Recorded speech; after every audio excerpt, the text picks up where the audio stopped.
నమస్తే, welcome to yes news. ముందుగా headlines. Prasannanjaneya స్వామివారి ఆశీస్సులతో ప్రజలందరూ సుఖ సంతోషాలతో ఉండాలని ఆకాంక్షించిన ఎమ్మెల్యే బోండా ఉమ, యువ నాయకులు మంత్రి నారా లోకేష్ ఆధ్వర్యంలో ప్రతి జిల్లాకు, ప్రతి నియోజకవర్గానికి ఒక కార్యాలయం ఏర్పాటు కానుందని తెలిపిన ఎంపీ కేశినేని శివనాథ్, విజయవాడ నగరంలోని పడమట లంక ప్రాంతంలో ఉన్న అపార్ట్మెంట్ లో భారీ ప్రమాద సమయంలో ఇంట్లో ఎవరూ లేకపోవడంతో తప్పిన ప్రాణ నష్టం. ప్రసన్న ఆంజనేయ స్వామి వారి ఆశీస్సులతో ప్రజలందరూ సుఖ సంతోషాలతో ఉండాలని ఎమ్మెల్యే బోండా ఉమామహేశ్వరరావు ఆకాంక్షించారు. హనుమాన్ జయంతి సందర్భంగా శ్రీ అభయ ఆంజనేయ స్వామి వారిని దర్శించుకొని ప్రత్యేక పూజలు నిర్వహించడం ఎంతో ఆనందంగా ఉందన్నారు. 33వ డివిజన్ సత్యనారాయణపురం నందు హనుమత్ జయంతి సందర్భంగా శ్రీ కాశీ విశ్వేశ్వర స్వామివారి దేవస్థానంలో వేంచేసి ఉన్న శ్రీ ప్రసన్న ఆంజనేయ స్వామివారికి లక్ష నాగవల్లి పత్రార్చన కార్యక్రమం అత్యంత భక్తి శ్రద్ధలతో ఘనంగా నిర్వహించడం జరిగింది. ఈ కార్యక్రమానికి ముఖ్య అతిథిగా ప్రభుత్వ విప్ సెంట్రల్ నియోజకవర్గ శాసనసభ్యులు బోండా ఉమామహేశ్వరరావు ఇచ్చేసి ముందుగా స్వామివారిని దర్శించుకుని ప్రత్యేక పూజలు నిర్వహించారు. అనంతరం పంచహారతులు, నీరాజనం, మహామంత్ర పుష్పార్చన కార్యక్రమాల్లో పాల్గొని స్వామివారి ఆశీస్సులు పొందారు. ఈ సందర్భంగా స్వామివారికి ప్రత్యేకంగా కేజీన్నర వెండి గదను బహుకరించిన దాత సత్యేంద్రను బోండా ఉమా అభినందించారు. అనంతరం వెండి గదను ఆలయ అర్చకుల చేతుల మీదుగా శ్రీ ప్రసన్నాంజనేయ స్వామివారికి సమర్పించడం జరిగింది. ఈ కార్యక్రమంలో టీడీపీ రాష్ట్ర బీసీ సెల్ ఉపాధ్యక్షులు Divi Umamaheswararao, chairman Venkata Muralidharan, division in charge Garlapati Vijay Kumar తదితరులు పాల్గొన్నారు.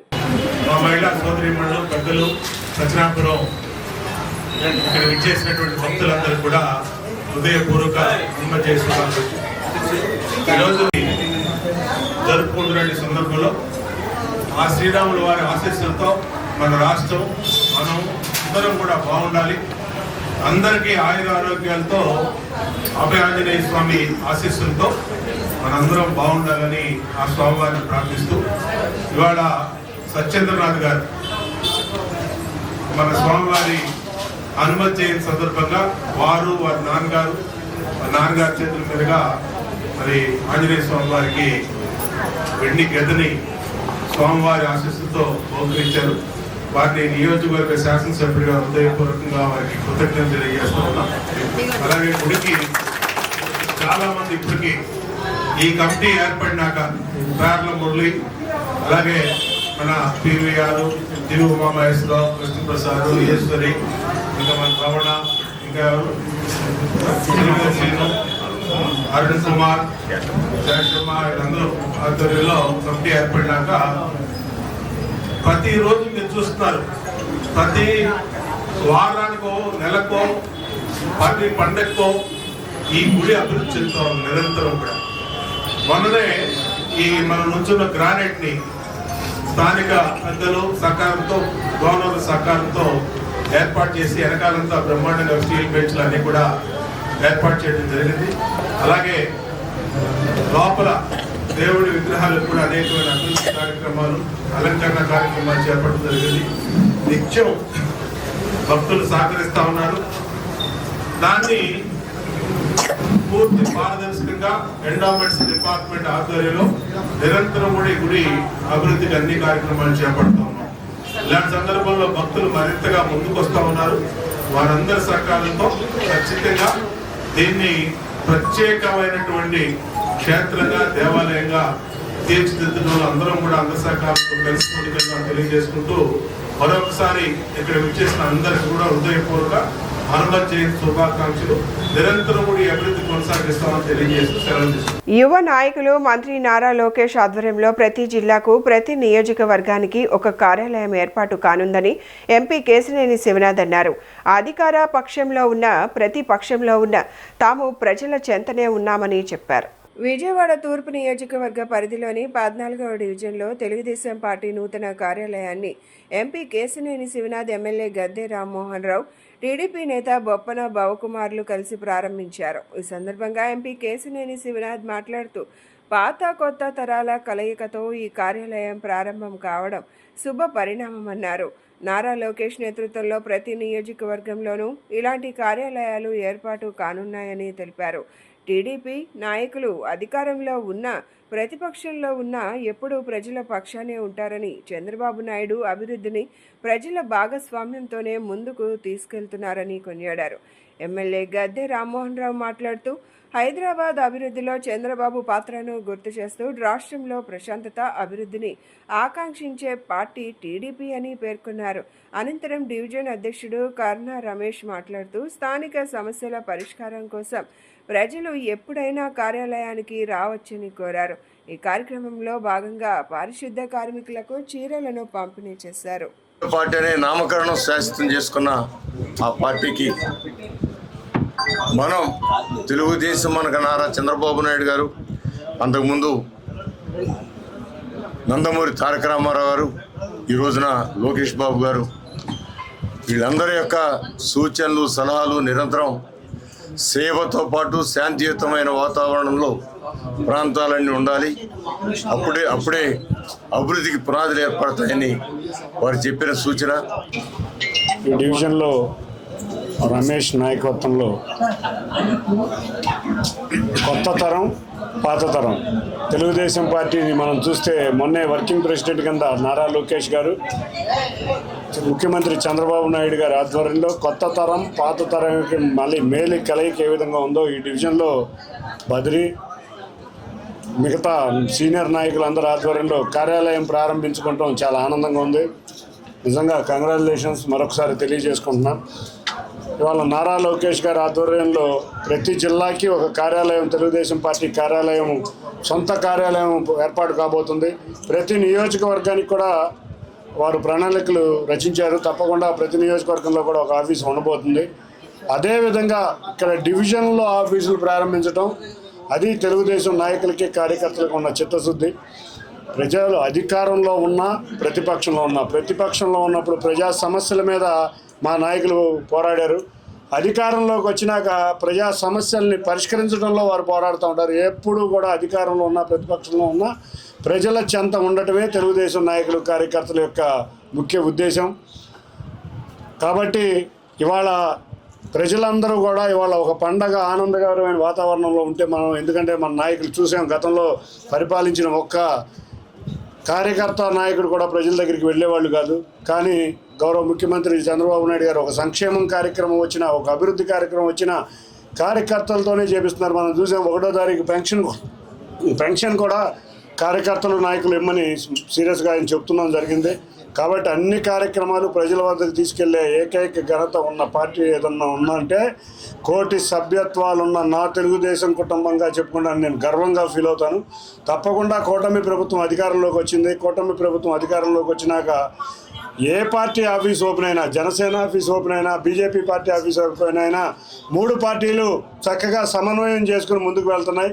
తప్పకుండా ఇక్కడికి వచ్చిన జనసేన, భారతీయ జనతా పార్టీ నాయకులకు కూడా ధన్యవాదాలు తెలుపుకుంటున్నాం. రేపు మనం గ్రేటర్ విజయవాడ కాబోతుంది. ఈ డివిజన్ అనేది డివిజన్ లాగా ఉండదు. తప్పకుండా ఇక్కడి నుంచి 3-4 నాయకులకి అవకాశం కలిగే విధంగా ఈ డివిజన్ ఉండబోతుంది. బావకుమార్ కూడా ఈ డివిజన్కి ఇందాకే చెప్తున్నారు, మా ఎమ్మెల్యే గారు బ్రహ్మాండమైన సేవ చేశారు. తెలుగుదేశం నాయకులు అంటేనే సేవ, తెలుగుదేశం కార్యకర్తలు అంటేనే సేవ. కాబట్టే ఎంత పటిష్టంగా ఒక ప్రాంతీయ పార్టీ ఇంత పటిష్టంగా ఉన్నదంటే అది తెలుగుదేశం పార్టీ. తప్పకుండా మీ అందరి సలహాలు, సూచనలతో మరింత ముందుకు తీసుకెళ్లే విధంగా విజయవాడ నగర కార్పొరేషన్ కూడా ఉండబోతుంది.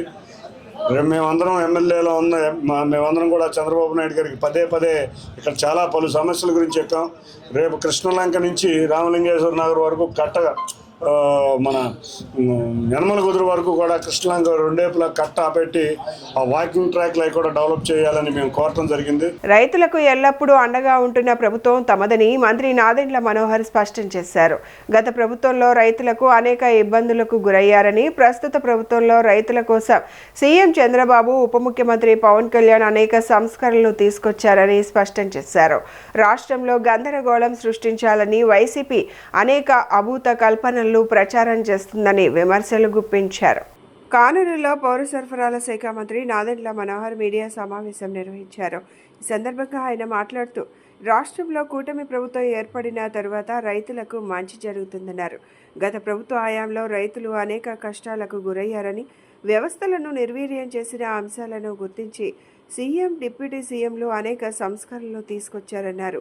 నేడు రాష్ట్ర వ్యాప్తంగా రైతులు మా విధానాలు చూసి హర్షం వ్యక్తం చేస్తున్నారని, ధాన్యం కొనుగోలు చేసిన 24 గంటల్లో ఖాతాల్లో డబ్బులు జమ చేస్తున్నామని చెప్పుకొచ్చారు. కేంద్రం 2 లక్షలు అదనంగా బాయిల్డ్ రైస్ కొనుగోలుకు అంగీకరించిందని, 10% బ్రోకెన్ రైస్ కొనుగోలుకు చర్యలు తీసుకున్నామని స్పష్టం చేశారు. సమాచారం లోపం వల్ల అక్కడక్కడ కొంత ఇబ్బందులు ఉన్నట్లు వార్తలు వస్తున్నాయని, ఎన్టీఆర్ జిల్లాలో అంచనాలకు మించి దిగుబడి రావడం వల్ల కొంత గందరగోళం నెలకొందన్నారు. మిల్లర్లను అప్రమత్తం చేసి రైతులకు నష్టం కలగకుండా చూస్తామని, ఎన్టీఆర్ జిల్లాలో 25 మిల్లులు ఉంటే 5 మిల్లులు మాత్రమే బ్రోకెన్ రైస్ చేసే మిల్లులు ఉన్నాయన్నారు. రైతులకు దీనిపై పూర్తి అవగాహన పెంచుకోవాలని కోరుతున్నామని చెప్పారు.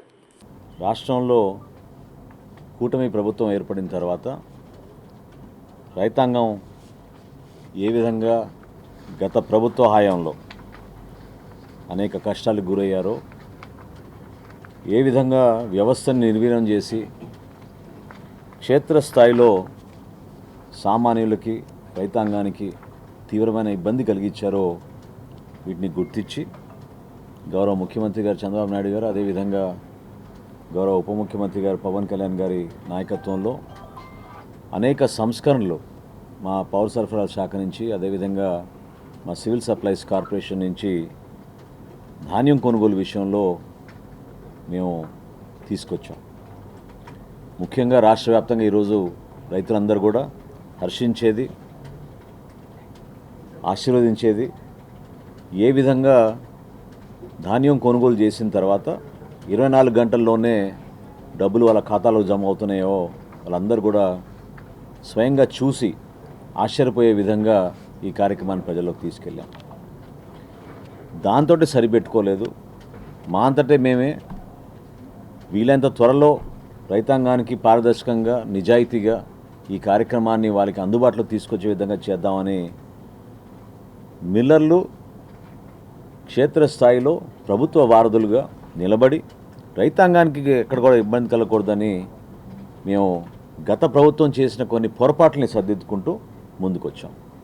అందులో ప్రధానంగా రైతుకే మేము వెసులుబాటు కల్పించాం. మీరు ఏ మిల్లు అంటే ఆ మిల్లో మీరు అమ్ముకోవచ్చు మీ ప్రాంతంలో, అది మా సిస్టంలోనే దాన్ని క్రోడీకరించాం.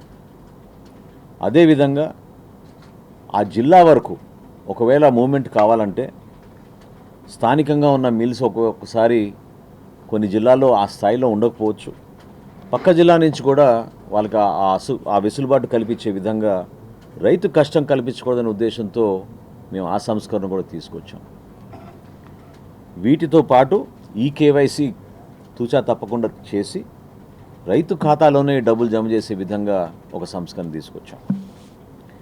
మొట్టమొదటిసారి గత సంవత్సరంలో మేము చేపట్టిన సంస్కరణలు ఈ సంవత్సరం ఖరీఫ్లో రాష్ట్ర వ్యాప్తంగా మేము 48,70,000 మెట్రిక్ టన్నుల ధాన్యం కొనుగోలు చేశాం. 7,83,000 మంది రైతాంగం దగ్గర వాళ్ళు కష్టపడి పండించిన ఈ ధాన్యాన్ని 11,557 కోట్ల రూపాయలతోటి మేము కొనుగోలు చేయడం జరిగింది. ఇది గతంలో వైఎస్ఆర్సీపీ ప్రభుత్వం కన్నా 61% అదనంగా కొన్న ధాన్యం. ఇది ఒక రాష్ట్ర వ్యాప్తంగా ఎక్కడా ఏనాడు లేని విధంగా మేము ఈ ఖరీఫ్ మాసంలో చేశాం. ప్రస్తుతం జరుగుతున్న రబీలో కూడా కేంద్ర ప్రభుత్వం ముందుగా మాకు 17,67,000 మెట్రిక్ టన్నుల ధాన్యం మాకు టార్గెట్ అందించగా, రైతాంగాన్ని ఆదుకోవాలి, సరిపోవచ్చు అనే ఆలోచనతో మాకు వచ్చిన అంచనాలతోటి, దిగుబడి ఎక్కువ ఉందనే భావనతోటి మాకు ఎప్పుడైతే అంచనాలు అందించారో రాష్ట్ర ప్రభుత్వం నుంచి 8 లక్షల మెట్రిక్ టన్నులు ధాన్యం అదనంగా కొనుగోలు చేసే విధంగా కేంద్ర ప్రభుత్వంతో అనేక సార్లు సంప్రదించి గత వారమే ఎట్టకేలకు మాకు మరొక 2 లక్షలు మెట్రిక్ టన్నులు బాయిల్డ్ రైస్ కూడా తీసుకునే విధంగా కేంద్ర ప్రభుత్వం ఎఫ్సిఐ మాకు నరేంద్ర మోడీ గారి నాయకత్వంలో రాష్ట్రానికి మేలు జరిగే విధంగా ఒక నిర్ణయం తీసుకుని అందించడం జరిగింది. సో మొట్టమొదటిసారి బాయిల్డ్ రైస్ 2 లక్షల మెట్రిక్ టన్నులే కాకుండా 10% బ్రోకన్ రైస్ కూడా మేము రబీలోనే ప్రారంభించేటట్టు దేశవ్యాప్తంగా ఎక్కడ లేని విధంగా ఆంధ్రప్రదేశ్లో మనం ప్రారంభించుకోగలిగాం. ఇప్పుడు వరకు ఈ 27 లక్షల మెట్రిక్ టన్నుల ధాన్యం సేకరణలో భాగంగా ఈ రోజుకి 19,70,000 మెట్రిక్ టన్నులు ధాన్యం సేకరించాం. విజయవాడ నగరంలోని పడమటలంక ప్రాంతంలో ఉన్న ఓ అపార్ట్మెంట్లో భారీ ప్రమాదం చోటు చేసుకుంది. పోలీసు ఉన్నతాధికారి ఏసీపీ సత్యానందం నివాసంలో మొదట ఏసీ కంప్రెషర్, ఆ తర్వాత గ్యాస్ సిలిండర్ పేలడంతో స్థానికంగా కలకలం రేగింది.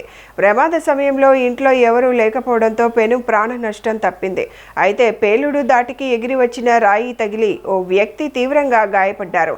స్థానికులు వెంటనే అతడిని సమీపంలో ఉన్న ఆసుపత్రికి తరలించారు. పెద్ద శబ్దాలు విని భయాందోళనకు గురైన అపార్ట్మెంట్ వాసులు ఇళ్ల నుంచి బయటకు పరుగులు తీశారు. అయితే పేలుడు దాటికి ఎగిరి వచ్చిన రాయి తగిలి ఓ వ్యక్తి తీవ్రంగా గాయపడ్డారు. స్థానికులు వెంటనే అతడిని సమీపంలోని ఆసుపత్రికి తరలించారు. పెద్ద శబ్దాలు విని భయాందోళనకు గురైన అపార్ట్మెంట్ వాసులు ఇళ్ల నుంచి బయటకు పరుగులు తీశారు.